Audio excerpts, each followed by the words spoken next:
Hello everyone.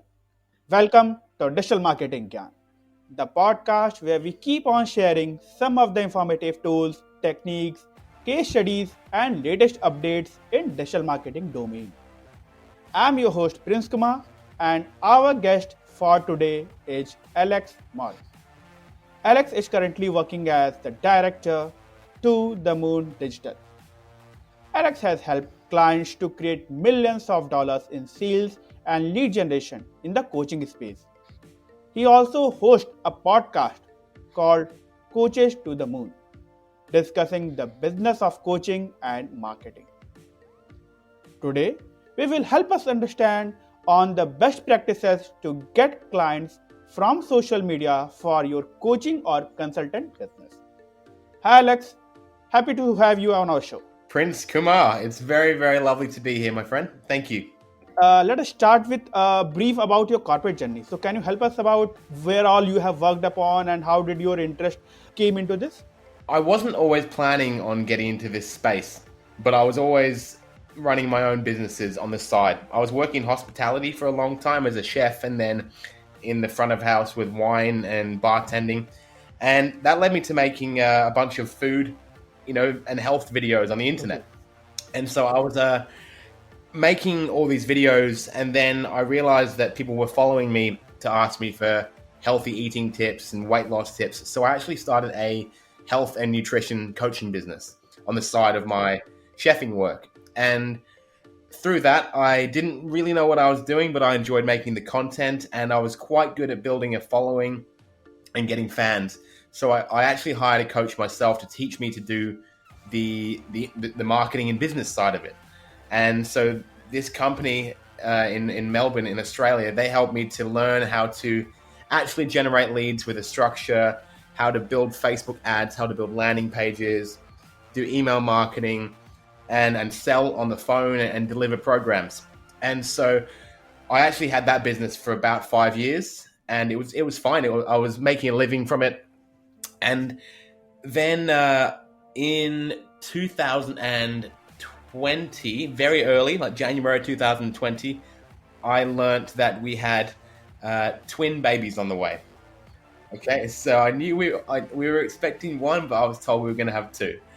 And so instantly I realized that my business, I wouldn't be able to sustain it anymore because I was often working. I was doing some shifts in restaurants. As a health coach, I was working with gyms.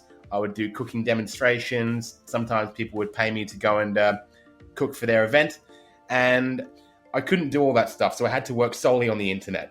And I was already good at the marketing side, and I was doing marketing for one person. One friend was paying me to do it. So as the babies came along, I just started putting my foot in the water and getting one more client and then another client. And before you knew it, I had my full living was made of doing digital marketing for other people. And almost 2 years down the track, it's grown into a nice little business. Great. So is your YouTube or the channel on which you were uploading the video, are you working upon it, or have you shifted towards your business only? Yeah, just the business. I still am very keen on fitness and cooking and health, but I need to focus my attention on this business and raising my family. So I think if I, on Instagram and Facebook, if you follow any stories or anything, you might see me cooking or exercising or growing vegetables, but mostly it's just, that's just my lifestyle now, and my business is straight marketing. So, are you involved mostly in the strategic part or into the execution part also? Because you are mentioning that you have currently, working with good amount of clients. So, you are providing strategic support also, or the execution? Well, I'm moving towards just strategy. Originally, I was a one-man band. It was just me. And so I did everything from marketing my business to finding clients, the sales process, the face-to-face meetings, strategy, building Facebook ads, graphic design, build copywriting, landing pages, email, everything. Now I have a small team. I have two assistants now. And so one of them has taken over all of my social media, my podcasting, finding guests, and kind of the growth of my business, everything except for the final sales call. And then another assistant, she is learning to do all the delivery for me so I can focus on being with the clients. So I'm moving into doing just high end, the strategy, the client facing stuff. But yeah, at the moment, I still have a big hand in everything we do. So why do you think that this coaching or consulting business, it needs a specialized digital marketing efforts in order to have a better results? Well, it's a very interesting business, coaching, because generally coaches and consultants, they're not selling a product, they're selling a service. And that service is generally just their own time and themselves. At the beginning, sometimes they build online courses in the end, but at the beginning, it's all about me meeting you as a client, having a conversation, and then saying, would you like my service for the next 3 to 6, 12 months?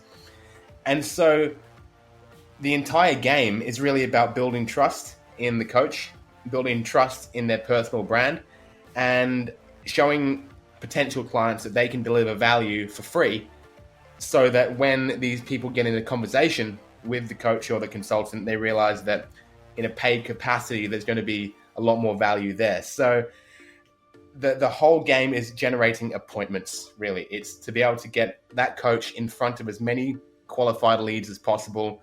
We don't need to try and make sales of $7 ebooks or $97 courses. We just need to generate conversations with qualified people. And the problem most coaches early on experience is either they're speaking to far too many people who are unqualified, Okay. or just or basically that's about it. They have ways of starting lots of conversations on social media via DMs and Facebook Lives, but then they're trying to drag clients out of nowhere. Whereas it's a great industry, because if you have 5 conversations a week with quality people and you make 2 sales, you can easily have a very lucrative business. But a lot of coaches overcomplicate the process. Okay. So you also help into enhancing their personal branding, or it's more towards the sales, where it's about bringing a quality customers to them. If a coach comes to me and they're in that beginning phases and they don't really have a clear and consistent brand and message, we'll always work on that before we get into doing any paid ads.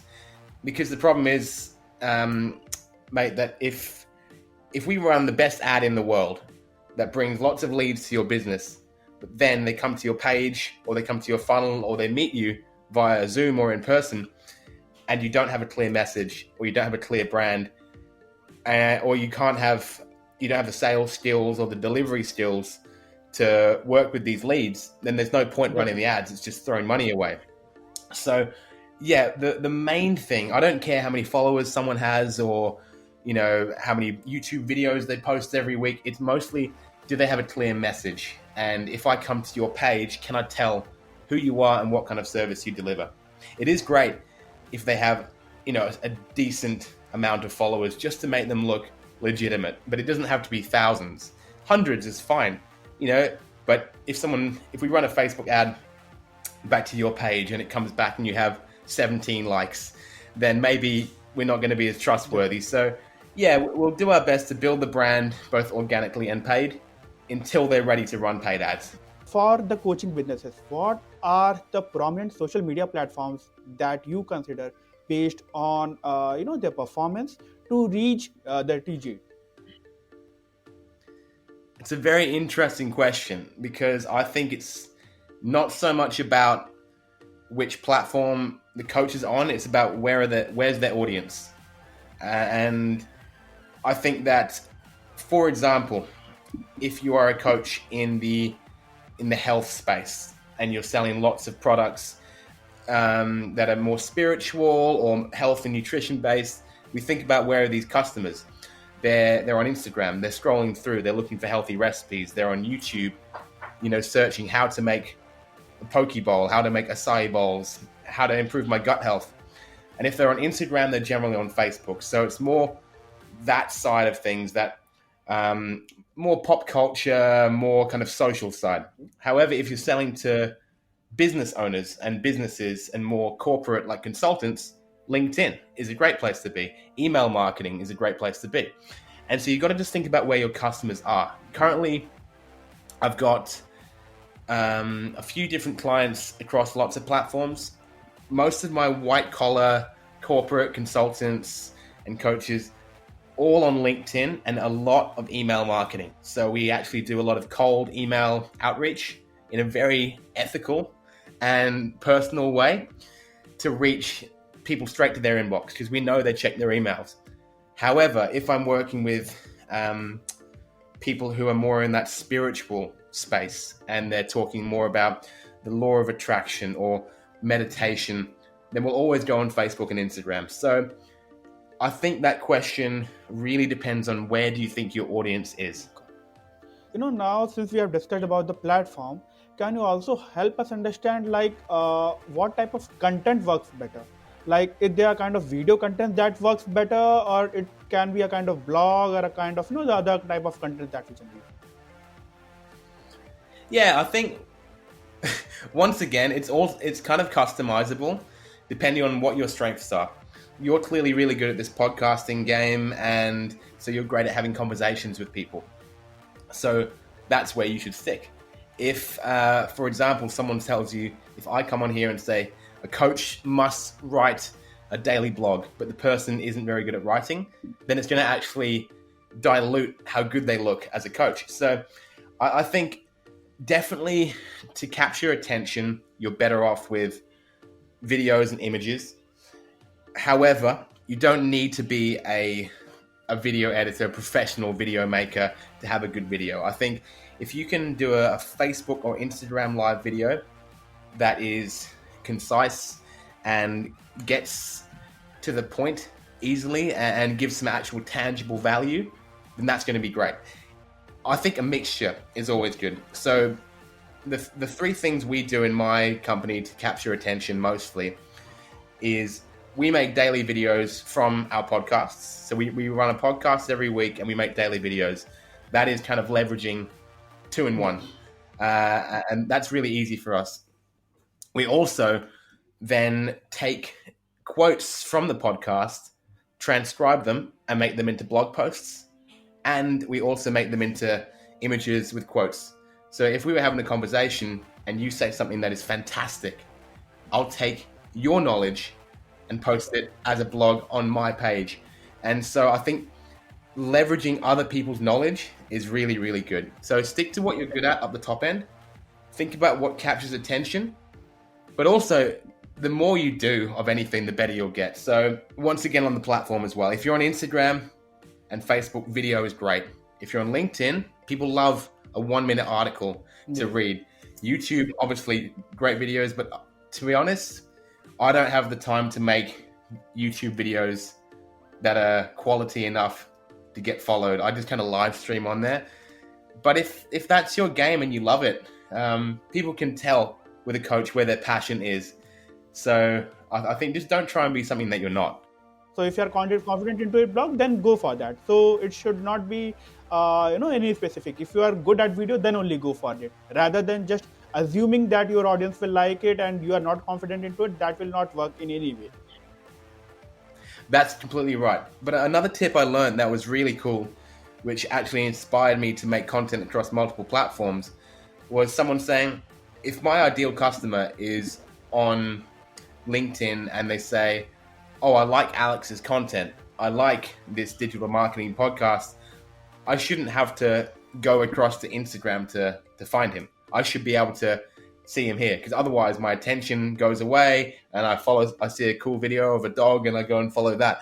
But so if you can absolutely learn and leverage and grow your presence across multiple platforms, I think you'll always be better off being in more places with a certain level of quality rather than just focusing on one, because you never know. Your dream client might be just sitting on a different platform and not know you exist. Definitely. And that you had already explained, the way you have mentioned that, a podcast can be transformed into a video, and then those videos content can be transformed into a blog content. So these are the different ways by which we can leverage one content and then we can use it for other platforms also.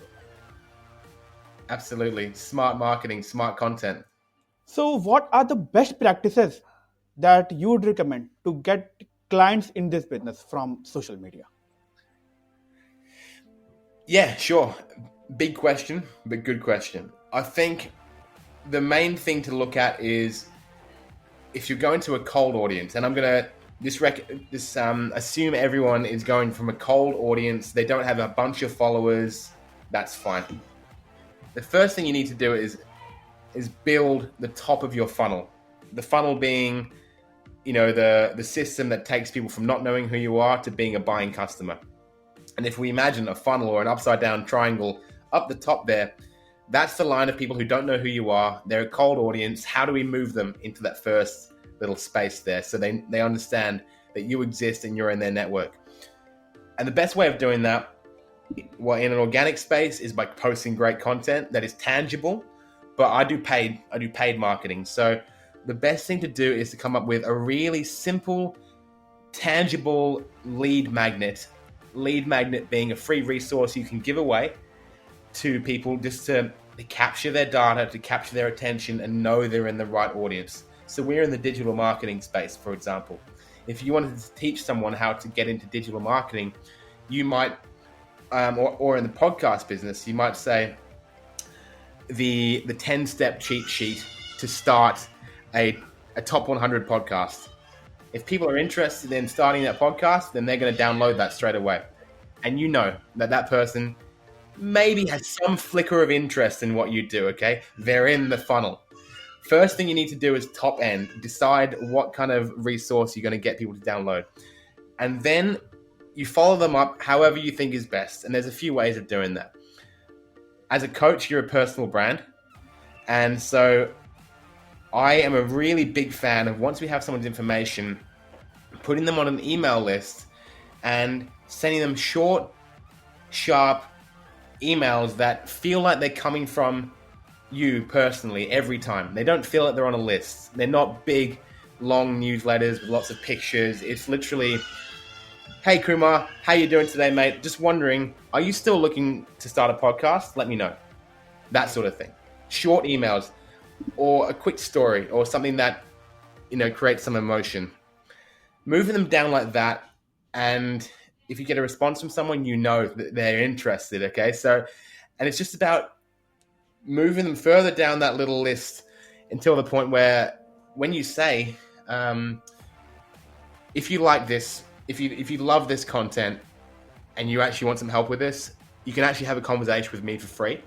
And in this 30-minute conversation, I'll show you the exact steps for your business or for your podcast, how you can move into this. Or we'll do a scorecard or an audit or a quiz that'll help me and you to understand the exact next steps for your business to start creating success.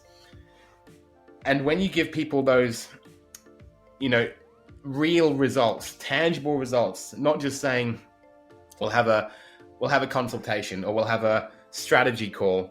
People can smell that out. They know that that's going to be a sale. But if you say, Prince, I'm going to show you the exact 3 things you can do this year to get your podcast to the top 100, people will be like, I'm interested. I'm interested. So whether you take them down that funnel with great personal emails and then a small call to action at the end saying, by the way, you might like this, or whether you send them more ads in front of them through retargeting, which is just slightly increasing their commitment every time as to how much video they watch or how much they read, whether it's a webinar or a training or a podcast. The more they see you between downloading that initial resource, the more likely they're going to actually trust you and respond when you offer them that free consultation. Does that answer the question? Definitely. This is the perfect Cool. strategy that you have given. Now, just wanted to add into it and just wanted to understand from you. Let's say you have given a complete overall strategy. Now, what can be few of the communications that one can plan? Like the one that you mentioned were bit towards closing that funnel and then bringing that into a lead. But let's say if someone is going for the social media or for the email Mhm. marketing, so what are the different communications that they can flow in order to engage their audience and in order to bring it to the funnel? Except let's say the PDF, that one you mentioned. So can it be like if they can highlight their self, if they can highlight testimonial? So are there any content buckets that you can suggest? Absolutely. I think a combination of value and testimonials is always great because value is useful but can get boring after a while, and testimonials can be very exciting. But the same thing, if someone all they do is sell how good they are, then you start to realize all they want from me is a sale. So it might be cliche, but the Gary Vaynerchuk always says jab, jab, right hook, meaning give, give, ask.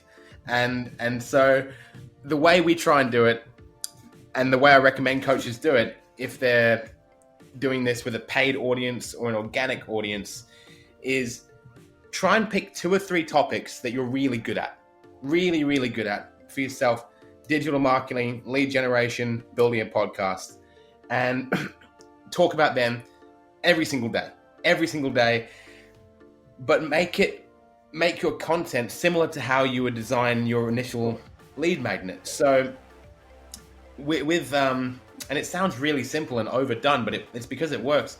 3 ways to achieve this. The one secret that helped me to do this, and then the next day, how my client got their top 100 podcasts in 6 months, and then start again.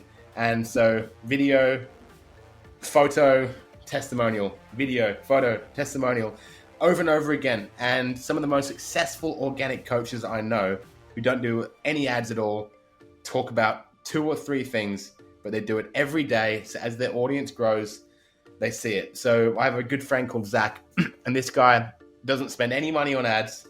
He does $100,000 a month in revenue. And he's a beast. He's a freaking beast. And he just talks about the law of attraction, money, and sales every day. One of these 3 things in Facebook Live videos, and then a photograph, and then a testimonial.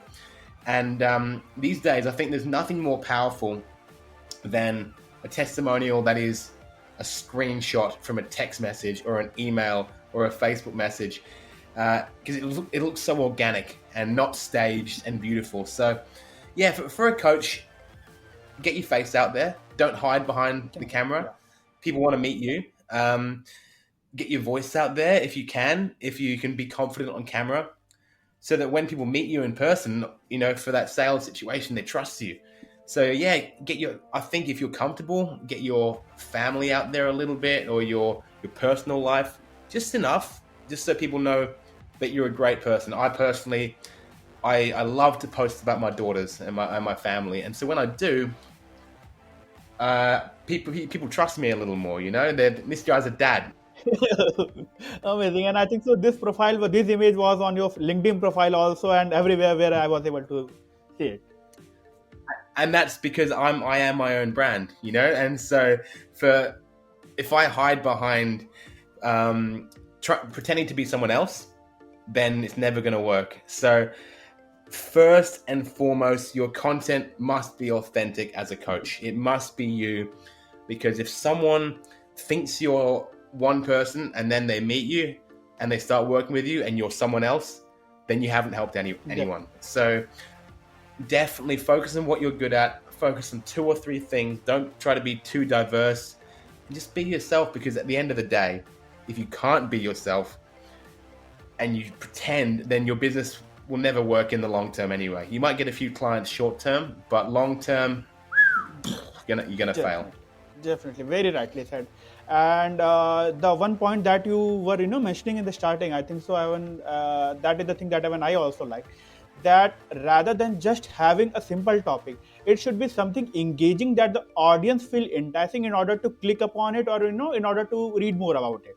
So if I just have Mm-hmm. that, yeah, I'm running a coaching business for this, no one will be clicking upon it, because that generally look. No. But then if you can give that title a bit interesting look, in order to, let's say, how my clients reach this, or how your client can grow, or how your business can grow. If these are the kind of headings that one can plan, then definitely that will help to have a better engagement rate. Yeah, and a really simple way to do that for anyone who is looking for a way to get engagement and to drive traffic is to just think how to go from their current painful reality to their Yes. desired space without, and then without you put like a challenge. So, for example, how to go from tired and well, let's take new mums, okay, but mums who've just had a baby. How to go from, baby belly to to six pack to perfect abs without without going to the gym 6 days a week, or how to go from beginner coach to laptop lifestyle without running Facebook ads. This kind of thing is very, very simple. Think of where your client is right now. What's their pain? What's their problem? Think about what's their desire, what's their ultimate goal, and then think about what's the main thing stopping them. What's the excuse they give themselves when they say, I can't do that? How to go to from brand new to a top 100 podcast without hiring editors. I want to have a podcast, but I can't afford it. So what? Do this instead. That's easy. No, I think so. That is one of the informative advice that you have given. That that will help every business to work upon. I hope so.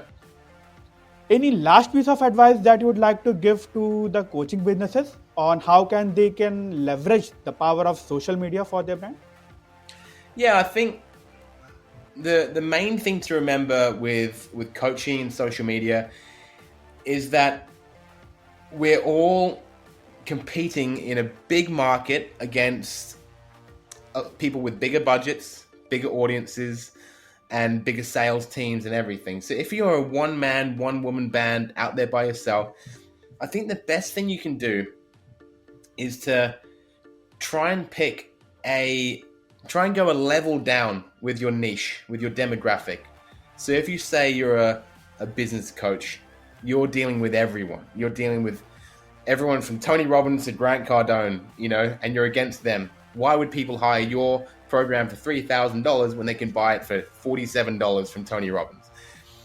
However, if you are a business coach for massage therapists, because you used to be a massage therapist, all of a sudden you're in a much smaller marketplace, and there probably aren't too many people in that niche.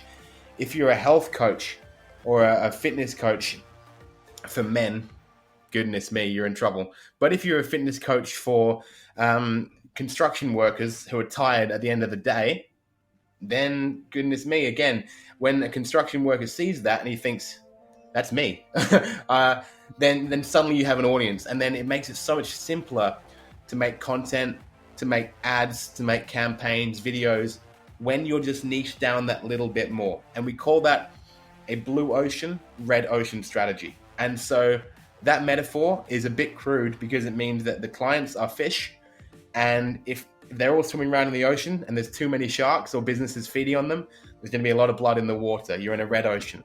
So what can you do to put yourself in a smaller pool where there's a few less fish, but there's no other sharks in there? It's just you. It's a blue ocean. So if you're in a niche and you're struggling, try and go one level down. Take from your own personal experience. And so for me, when I started my health coaching business, that helped me because I stopped working with everyone, and I looked at people who had full-time jobs, and they had tried, or they couldn't give up. They didn't want to give up alcohol. They didn't want to give up dining out. Because I was a chef, that was crucial to me, to not have people eating out of plastic containers. So my brand became the guy who could help you lose weight, but you didn't have to give up all this stuff. I was still a chef. I could still have a glass of wine. Digital marketing. There's a lot of digital marketers out there. You have a whole podcast based on it. When I said for coaches and consultants, takes me down a level, and then I can make content in that avenue. So I would say if you have a niche that is potentially too competitive, then take from your own personal experience and think, what can I be an expert in that no one else has? So, Alex, if someone wants to reach to you, to help to get the consultation for their coaching business, so where they can reach you? Thank you. So, firstly, consultation. I will, like we spoke about, it will not just be an open-ended consultation. I'll be helping you. If you have an existing coaching business, we'll be helping you to put my signature marketing method called the Mars method. We're going to plug that into your business and show you how it can actually work for your business.